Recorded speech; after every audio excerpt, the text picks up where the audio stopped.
Is a real news story. It's not a joke. A legislator in California has introduced legislation that, if it passes, will impose prison time on people who fail to use other people's preferred pronouns. State Senator Scott Wiener's bill would apply to nursing homes and other elderly care facilities and would impose up to a year in prison on caregivers who, quote, willfully and repeatedly fail to use a transgender resident's preferred name or pronouns. Robin Bureau is a Democratic strategist. He supports all this. He joins us tonight. Robin, thanks for coming on. So it doesn't sound very American, the idea that you go to jail if you say something someone else doesn't want you to say. Don't we have a Bill of Rights that would prevent that? Absolutely, the First Amendment. And let me say this, I want to expose my own ignorance to this issue. I myself was ignorant to this issue until I actually read the bill and got informed. And what I found out in the bill, it actually says that there was a 2011 survey, which that's a bit dated, but it did show that there were 6,456 respondents, and 28% of those suffered harassment, actually, from medical providers. 19% of those, these are LGBT elders, they had been denied care. So that necessitated this bill. I would assert, let's be fair, that I think you're cherry picking, because this bill is not just about transgender use of pronouns and all that. It's about all of LGBT rights being included in the patient's Bill of Rights that's posted on the doors. I'm sure there are lots of things I would agree with in the bill, and just to be totally clear, I think you should call people what they want to be called. You know, I mean, I think you should be polite to people, and I try to be. But there's a principle at stake here that you're ignoring for political reasons, and I'm a little surprised that you are. And that is a really simple one. It's called free speech, and you have the right to express your view. And if other people don't like it, they don't like it. But you can't be put in prison for saying what you think is true. And this bill seems to ignore that long-standing right that we've enjoyed, and I find it terrifying for that reason. And I knew you were going to say that. I will contend that these are our employees. They are regulated by the government. They already have a patient's Bill of Rights that addresses some of these. What's left out are protections for the LGBT community. They are already, let's look at this, Tucker, if you will. The elderly community is already a marginalized community. But think about the fact, if you are LGBT or even, like the worst, transgender, they're probably the most disenfranchised.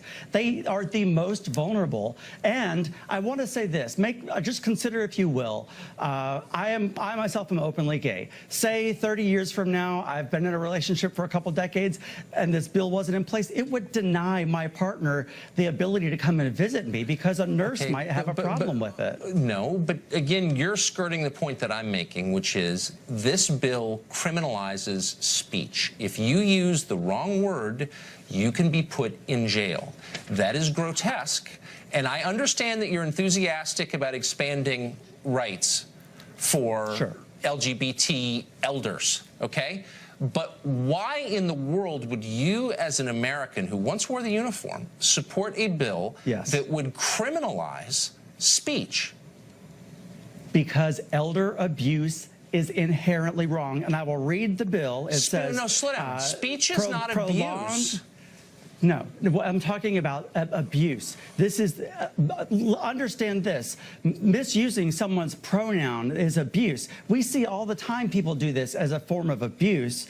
I follow the alt-right blogs where they call Michelle Obama a man. That is abusive. Should they go to jail for that? Should not be accepted. Should they go to jail for that? But if it's done in a medical thing, what constituted, hold on, what constituted, Tucker, is prolonged, continuous, intentional abuse by a healthcare provider. That is abuse. That should be criminal. It should be criminal. Okay, what about thinking it? What if I have unpleasant thoughts about you and you could somehow find out I had them? Should I go to jail too? Is that abuse as well? No, that's human nature. That's human nature. But using the wrong pronoun should get me. How many times? Okay, how many? Well, abuse is a subjective term. We're not talking about physical abuse. We're talking about saying something the person hearing it doesn't like. Mental abuse. Mental abuse, right? Which is a totally subjective category. Once again, how many times would I have to misuse a pronoun before I went to prison? It has to be, I already gave you the 3 criteria, prolonged, continuous, intentional abuse by a healthcare provider. There has to be a history of it. Let's stop using euphemisms here and just get to the core facts. How many times would I have to misuse a pronoun before the police came, handcuffed me, and sent me to a prison cell? It's not just a pronoun. Like I said, you're cherry picking. This also Not cherry is picking. That's what it does. Lots of no. But the bill says a lot because of things. The bill, but I'm specific. Yes. No, but it also says what I'm saying. It says. I'm not making this up. So it says a lot of things. Sure. But what I care about is the criminalization of speech. And I'm asking you a very simple question. How many times do I need to use the wrong pronoun before police with guns show up at my house and handcuff me and deprive me of my freedom and throw me in a prison cell? How many times? 4 times? 5 times? How many times?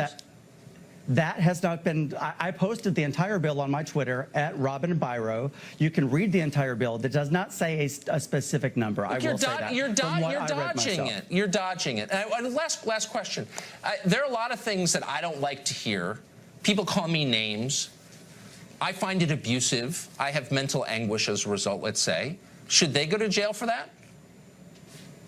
If they are your healthcare provider and they do it intentionally to mentally abuse you, and it's stated on the wall in the Healthcare Bill of Rights, yes. Yeah. And if they do it over and over deliberately, when did you get in favor of, yes. These are like minimum wage workers, and you're like, you know what I mean, bullying them, basically. It's so weird. I wonder, I hope you'll watch this tape when this is over and ask yourself if you're really on the right side of this question. Because it used to be like people had their opinions, they could express them, and no one threatened to send them to jail. Listen, like I said, I didn't used to be on the right side of this issue, but I read the bill and educated myself. I read it too, and I get it. And it scared me. Okay, thanks, Robin. I appreciate it.